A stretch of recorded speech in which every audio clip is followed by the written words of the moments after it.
আসসালামু আলাইকুম, কেমন আছেন সবাই? আশা করছি সবাই ভালো আছেন। দেখতে দেখতে আমাদের কাছ থেকে রমজান বিদায় নিবে আস্তে আস্তে শেষের দিকে চলে আসছি আমরা। তো রহমতের দিনগুলো খুব তাড়াতাড়ি শেষ হয়ে যায়। আজকে আমি টমেটো দিয়ে আলু দিয়ে খুব মজার একটি ভর্তা করব। তো টমেটোগুলো আমি ভেজে নিচ্ছি, সাথে কিছু কাঁচামরিচও ভেজে নিচ্ছি।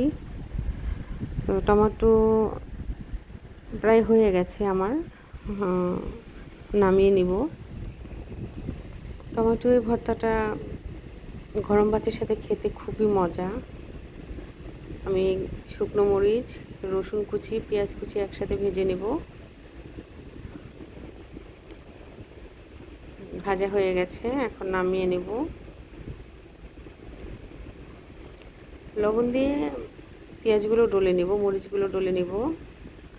তো কিছু কাঁচামরিচ আমি দিয়েছিলাম, ওগুলো একদম নরম হয়ে আসছে।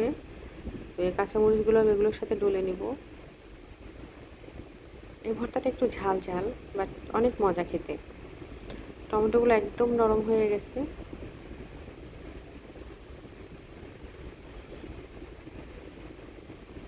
এখন আমি এখানে দিয়ে দেব সিদ্ধ আলু। আমি আলু সিদ্ধ করে রেখেছি। আলু দেওয়াতে ভর্তার মজাটা আরও দ্বিগুণ হয়ে যায়। এই ভর্তাটা দেখতে যেমন লোভনীয়, খেতেও তেমন সুস্বাদু। আমি এখানে কিছু ধনিয়া পাতা কুচি দিয়ে দিলাম।